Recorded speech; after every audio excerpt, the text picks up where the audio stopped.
नमस्कार welcome to my channel. दयाकरी मोर ए मैथ वीडियोटी को आरंभ शेष पर्यंत निश्चय देखिए। प्रथमे आमे जानिबा भग्नांश काहाकू कुहा जाए। कौनसी एक वस्तुर बा जिनिसर माने किछि अंश को प्रकाश करिबा पई भग्नांश सृष्टि हेइथिला। मानेकर यह गोटे लेंबू बा गोटे बॉल बा जे कोनोसी गोलिया जिनिस आमे याकू कोन कले समान चारि भाग करदेले। चारि भागरू ये हेला गोटे चौठ चौठ ये हेला पुणी गोटे चौठ दी चौठ मिसिले हेबो अधा दीटा अधा मिसिले हेबो गोल। एई जो भाग बा चौठ आकू कहा जाए 1 2 3 4 चारि भागरू भागे चारि भागरू एक भाग अर्थात 1/4। ए भागटी को जदि आमे मिसेई दबा समुदाय चारि भाग ये हेला दी भाग अर्थात चारि भागरू 2 भाग बा 2/4। तापरे ये भाग को इंक्लूड करिबा 3 भाग मिसी गले कोन हे जिवो चारि भागरू 3 भाग बा 3/4। होल जिंसटा को आमे जदि मिसेई कि नबा सबुतिक नै जिबा भागे दि भागे 3 भागे आ गोटे भागे मिसी कि 4 भागरू 4 भाग अर्थात 4/4। लबहर समान हेले कटिगला उत्तर 1 अर्थात 4 भाग मिसिले 1 बा पूर्ण हुए। आम ये जो लिखिले 1/4 2/4 3/4 ये सब हेले गोटे गोटे भग्नांश बा ए गोल जिनिसर ये हेले गोटे गोटे भग्न अंश। ये हेला खंडे बा ये गोटे भग्न अंश ये गोटे भग्न अंश बा जहा को आमे कहू भग्नांश। 1/4 जो लेखा है ये गोटे भग्नांश आर ये जो ऊपर लिखाई 1 आपको कहती लब बा न्यूमरेटर। ये जहाँ रहिला तले 4 ताकू कहती हर बा डिनोमिनेटर। प्रथमटी है प्रकृत भग्नांश द्वितीयटी है अप्रकृत भग्नांश तृतीयटी होउची मिश्र भग्नांश। प्रथमे आमे पढ़िबा प्रकृत भग्नांश कौन।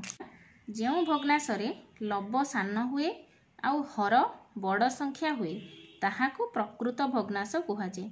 आमे एठी किछि उदाहरण नै देखिबा जेमति कि 1/2 3/4 6/9 ए भलिया किछि भग्नांश जोटी कि लबटा सान होउची आउ हरटी बड़ होउची। आमे एठी गोटे उदाहरण नै देखिबा। सपोज एटा गोटे गोल को आमे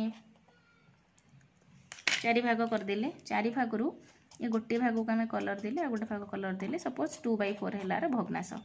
4 भागरू 2 भाग संभव किंतु 2 भागरू 4 भाग करिबा ठीक लागेनी। सेथि पई कि प्रकृत भग्नांश सब बळे रियल कथा देखाए अर्थात सब बळे लबटी सान हबो हरटी बड़ हबो तळे सिना अधिका थिले आमे सेतुर भाग नै परिबा। यहाँ पर आमे जानिबा अप्रकृत भग्नांश। जो भग्नांश रे लब बड़ हर सान हुए ताहाकू अपकृत भग्नांश कुहा जाए। आम ये किसी उदाहरण नहीं देखिबा जेमति कि 5/3 4/1 9/2 ए भली किसी संख्या। मिश्र भग्नांश काहाकू कुहा जाए। गोटे पूर्ण संख्या युक्त गोटे प्रकृत भग्नांश ए दुईटी मिसिले आमको मिश्र भग्नांश मिली थाए। मिश्र भग्नांश को आमे चाहिए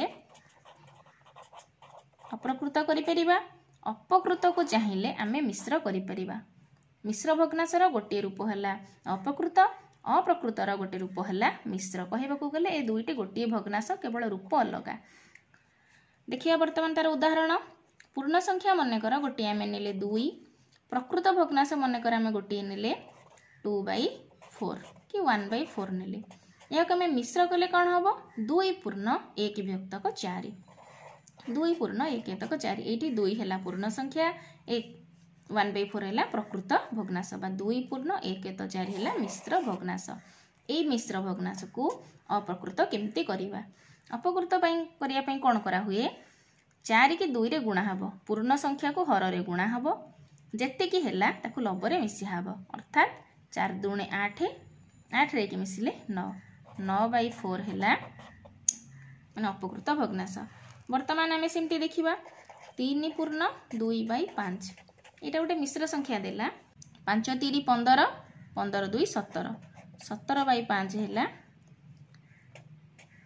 ମାନେ अपकृत भग्नांश 17/5 को पुणी मिश्र भग्नांश किपरि करिबा सब बेले कोन करिबा लब को हर रे भाग करिबा 5 3 15 बळिला 2 जेते कि हमर एठी भाग फल पड़ी थबो सेटा हमर ए कड रे लेखा हबो बा पूर्ण संख्या हिसाब रे लेखा हबो ता माने 5 को आमे पूर्ण 3 थर हरिचे तेणु 3 टा हला पूर्ण एठी जेते कि बळिला भाग शेष सेटा को सब बेले ऊपर लेखिबा आ एठी हर जहा थिला बा भाजक जहा थिला ताकू तळे लेखा हबो मैक्सिमम पिला कोन करंती हरण ठीक करंती किंतु एमिति लेखिला बेले लब को हर को लब कर दियंती सेटा जदी पिला माने एमती बुझी जिबे एठी हर 5 तो एठी हर 5 ता माने एटा तो ऊपर लेखा हबो एमिति बुझिले पिला माने शीघ्र करि परिबे एकक भग्नांश बा यूनिट फ्रैक्शन जेउ भग्नांश गुडी कर लब हैला 1 जेमति कि 1/5 1/2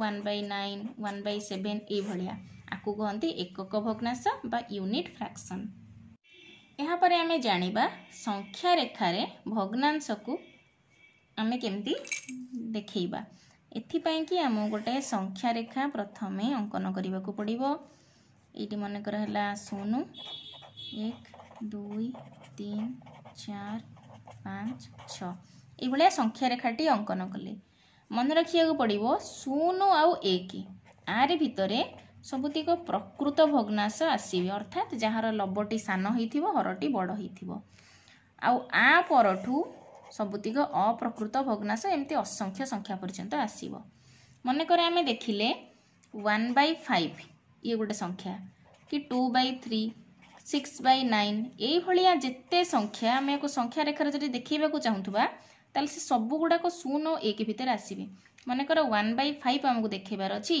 ताले 0 और 1 को आमे समान 5 भागे कर दोबा 5 भागे कर देले 5 भागरु हमको भाग्य नबार अछि ता माने एटा हला 1/5 2/3 पुणी सेमती ए 0 और 1 मन कर उठै जाय हला आमे कोन करिबा आकु 3 भाग करिबा 1 2 3 3 भागरु आमे कोन करिबा 2 भाग जो जगह रे सेठी लिखि देबा 2/3 5/2 कि मन कर 7/3 से जगह रे कोन करिबा प्रथमे कोन करिबा ताकू कोन करिबा मिश्र रे कन्वर्ट करिबा 5/2 अछि अपकृत भग्नांश को प्रथमे मिश्र करिबा पई हमें हरण कर दबा 5/2 को 2 रे हरिले 2 2 4 बळिला 1 को मिश्र करले केते हबो 2 पूर्ण 1 तक 2 2 2 4 1 5/2 2 पूर्ण 1 तक 2 2 पूर्ण जेहेतु अछि आमे कोन करिबा 0 रु 1 हैला गोटे पूर्ण संख्या 1 रु 2 हैला आ गोटे पूर्ण संख्या ता माने ए जाय हमरो पूरी गला ए जाय हैला पूर्ण 2 पूर्ण ता माने आमे 0 रु 2 जाय पळै आसिले 1 विभक्त को 2 ता माने ए जो घरटी रहिला ए घर को 2 भाग करा है सेतुर भाग्य निया हबो ता माने 2 जो 3 अछि ताकू समान 2 भाग कर देली 2 भाग रु हैला गोटे भाग ता माने ए जाय हैला 2 पूर्ण एउठो तक हैला 1/2 ता माने 2 1/2 यहाँ पर आमे जानिबा भग्नांश रे बड़ सान बाहर करा जे केमती बड़ सान निर्णय पई प्रथमे आमे किछि उदाहरण नबा दि प्रकार कंडीशन अछि गोटे हैला लब समान थिले आ गोटे हैला हर समान थिले आ गोटे हैला समहर करी बा समहर भाबरे आमे ताकू तयारी करी करबा आ 4 टा हैला गोटे भलो ट्रिक जा फल रे कि हमकु जणा पड़िबो को भग्नांशटी बड़ किबा सान प्रथमे देखिबा लब समान थिले मने कर 2/4 2/9 2/8 2/7 ए भले चारटी संख्या अछि देखिले एमानक भितरे लब समस्तंकर समान हर अलगा एमानक भितरे जहार हरटी हैला सबुठारु बड़ सी हैला सबुठारु सान संख्या आ जहार हर सबुठु सान जेमति कि 4 र हर हैला सबुठु सान सेटा हैला बड़ संख्या ए गोटे ट्रिक हर बड़ होइथिले संख्याटी सान हबो हर सान होइथिले संख्याटी बड़ हबो बा ए भग्न संख्याटा यांक भितरे बड़ वर्तमान देखिबा हर समान थिले आमे केमति जानिबा मन कर 2/4 2/9 2/9 3/9 6/9 5/9 এইভাবে 4টি সংখ্ୟା ଅଛି। ହର ସମାନ ଅର୍ଥ ସମସ୍ତଙ୍କର 9 ଭାଗ, 9 ଭାଗରୁ କିଏ 5 ନେଲା, କିଏ 6 ନେଲା, କିଏ 3, କିଏ 2, ଅର୍ଥାତ୍ ସମାନ ଭାଗ ଥାଇ ଯାହାର ଅଧିକା ମାନେ କ'ଣ ଯାହାର ଲବଟି ବଡ଼ ସେ ଭଗ୍ନାଶଟି ହେଲା ବଡ଼। 6/9 ହେଲା ସବୁଠାରୁ ବଡ଼ ଭଗ୍ନାଶ। ଆଉ 2/9 ଅର୍ଥାତ୍ ସମାନ ହର ଥାଇ ଯାହାର ଲବଟି ସବୁଠୁ ସାନ ସେ ଭଗ୍ନାଶଟି ହେଲା ସାନ ଭଗ୍ନାଶ। ସମାନ 9 ଭାଗ, ଯିଏ ଅଧିକା ନେଲା ସେ ବଡ଼, ଯିଏ କମ୍ ନେଲା ସେ ସାନ, ଏମିତି ମନେ ରଖିବା। ବର୍ତ୍ତମାନ ଦେଖିବା ସମହର। ସମହରର ଆବଶ୍ୟକତା କ'ଣ ପାଇଁକି ଆସିଲା। ମନେକର ଗୋଟେ ଭଗ୍ନାଶ ହେଲା 3/6 ଆଉ ଗୋଟେ ହେଲା 2/8। ନା ଏଠି ଲବ ସମାନ ନା ଏଠି ହର ସମାନ। ଆମେ ଏଇ କ୍ଷେତ୍ରରେ ବଡ଼ ବା ସାନ କେଉଁ ଭଗ୍ନାଶଟି ବଡ଼ କେଉଁ ଭଗ୍ନାଶଟି ସାନ କେମିତି ବାହାର କରିବା, ସେଇ କ୍ଷେତ୍ରରେ ଆମେ କ'ଣ କରିବା, ଉଭୟର ହରକୁ ସମାନ କରିପାରିବା। ଉଭୟର ହରକୁ ସମାନ କଲେ ଆମେ ସେଠି ବଡ଼ ସାନ କିଏ ବାହାର କରିବା। ଦୁଇଟା ଭଗ୍ନାଶ ନେଇପାରିବା। ଏଇଠି ଆଙ୍କ ଭିତରେ ଯିଏ ରହିଲେ ହର ସେ ହରର ଲସାଗୁ ନେଇଯିବା ବା 6 ଆଉ 8ର ଲସାଗୁ ବାହାର କରିବା। ଲସାଗୁ ଭିଡ଼ିଓରେ ମୁଁ ସର୍ଟ ଟ୍ରିକ୍ ଶିଖେଇଛି। 8କ ପଣିକିଆ ବୋଲିବା। 8 8, 8 2 16, 8 3 24, 6 4 24, ତା ମାନେ ଲସାଗୁ ହେଲା 24। 3/6 2/8 ଏଠି ଲେଖିବା 3/6, ତା ତଳକୁ ଲେଖିବା 2/8। ଆକୁ କ'ଣ କରିବା, ଏଇ ଲସାଗୁ ସହିତ ସମାନ କରିବା ଆରି ହରକୁ। ତା ମାନେ 3/6ର ହରରେ ଆମେ ଏଠି କେତେ ଗୁଣିଲେ ଇଏ 24 ହେବ, ତା ମାନେ 6 4। ତଳେ ଯଦି 4 ଗୁଣିବା ଉପରେ ବା ଲବରେ ମଧ୍ୟ 4 ଗୁଣିବା, ତା ମାନେ 3 4 12, 6 4 24। ଏଠି ସେମିତି ଲେଖିବା 2/8। 2/8ର ଆମେ ଲେଖିବା କ'ଣ ଗୁଣିଲେ 24 ହେବ।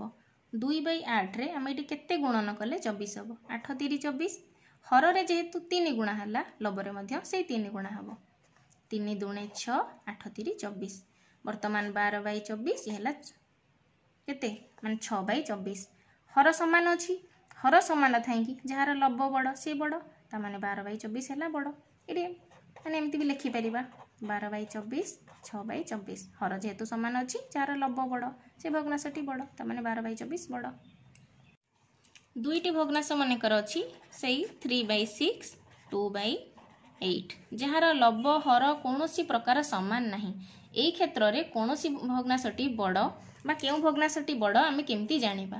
କ'ଣ କରିବା, ଏମିତି କ୍ରସ୍ ମଲ୍ଟିପ୍ଲିକେସନ୍ କରିବା। ବଜ୍ର ଗୁଣନ ଯେମିତି କରାହୁଏ ସେଇଭଳିଆ, କିନ୍ତୁ ତୀରଟି ଏମିତି ଯିବ ତଳୁ ଉପରକୁ।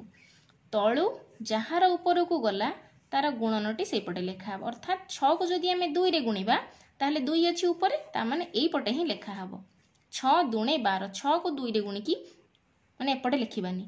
8କୁ ସେମିତି 3ରେ ଗୁଣିବା, 8 3 24, 8 3 24। ଆଙ୍କ ଭିତରେ କିଏ ବଡ଼, ଏଇଟା ବଡ଼, ତେଣୁ 24 ହେଲା ବଡ଼, ଅର୍ଥାତ୍ 3/6 ହେଲା ବଡ଼। ମନେକର 2/5 ଗୋଟେ ସଂଖ୍ୟା, 3/5। ଏଇ ଯେଉଁ ଦୁଇଟି ଭଗ୍ନାଶ ରହିଲା ଏଇ ଦୁଇଟା ଭଗ୍ନାଶ ଭିତରେ କିଏ ବଡ଼, ସେମିତି ବି ଆମେ ଦେଖିକି କହିପାରିବା 3/5ଟି ବଡ଼। କିନ୍ତୁ ଆମର ଟ୍ରିକ୍ ଅନୁସାରେ କ'ଣ କରିବା, ତଳୁ ଉପରକୁ ଗୁଣିବା। 5କୁ 3ରେ ଗୁଣିଲେ ଏପଟେ ହେବ 15, 5କୁ 2ରେ ଗୁଣିଲେ ଏପଟେ ହେବ 10।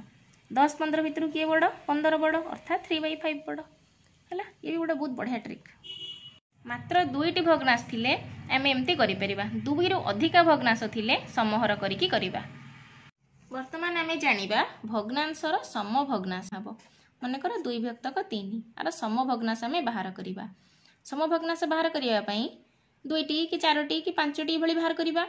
2/3କୁ ପ୍ରଥମେ 2 ଗୁଣିବା, ଲବରେ 2 ହରରେ 2 ଗୁଣିଲେ କେତେ ହେବ, 2 2 4, 3 2 6। ଇଏ ଗୋଟିଏ ସମଭଗ୍ନାଶ। ଆଉ ଗୋଟେ ସେମିତି ବାହାର କରିପାରିବା 3 ଗୁଣିକି। 2/3ରେ ଉପରେ ଗୁଣିଲେ 3 ତଳେ ଗୁଣିଲେ 3, 2 3 6, 3 3 9। ଇଏ ବି ଗୋଟେ ସମଭଗ୍ନାଶ। ଆଉ ଗୋଟେ ବାହାର କରିବା ଏମିତି 10 15, ଆମେ ଯେତେ ବଡ଼ ସଂଖ୍ୟା ମଧ୍ୟ ଗୁଣିପାରିବା, ସେମିତି କିଛି ନାହିଁ। 10 2 20, 10 3 30। ତା ମାନେ ଇଏ ସବୁ ହେଲେ ଗୋଟେ ଗୋଟେ ସମଭଗ୍ନାଶ। ଲବରେ ଯାହା ଗୁଣିବା ହରରେ ସେଇଆ ଗୁଣିବା। ବର୍ତ୍ତମାନ ଦେଖିବା ଗରିଷ୍ଠ ଓ ଲଘିଷ୍ଠ ରୂପ। ମନେକର 10/20 ଏଇଟା ଗୋଟେ ସଂଖ୍ୟା ଅଛି, ଏଇଟା ବଡ଼ ଅଛି, ବଡ଼ ରୂପରେ ଅଛି ମାନେ ଗରିଷ୍ଠ ରୂପରେ ଅଛି। ଆମେ ୟାକୁ କିଭଳି ଲଘିଷ୍ଠ କରିବା। ଲଘିଷ୍ଠ ଅର୍ଥ ସବୁଠାରୁ ସାନ, ତାଠୁ ଯେମିତି ସାନ ହେଇପାରିବନି। 10/20କୁ ଆମେ ମନେକର 2ରେ କାଟିଲେ, 2 5 10, 2 10 20। ଇଏ ହେଲା ତାର ସାନ ରୂପ, କିନ୍ତୁ ଲଘିଷ୍ଠ ନୁହଁ, ମାନେ ସବୁଠାରୁ ସାନ ନୁହେଁ। पुणी या काटिबा 5 के 5 5 दूणे 10 1/2 है आर सबुठारु लघिष्ठ रूप किंतु 1/2 रो गरिष्ठ रूप आहुरी बड़ संख्या हो पार 100 बाई 200 हो पार बा 1000 बाई 2000 हो पार बा 5000 बाई 10000 हो पार किंतु लघिष्ठ रूप है 1/2 और गरिष्ठ रूप असंख्य आम ये जहाँ गुणा से अनुसार गरिष्ठ हो चलो। मोर ये भिडियोटी आपण मानक भल लगुले लाइक कमेंट शेयर करंतु और मो चैनल को सब्सक्राइब कर।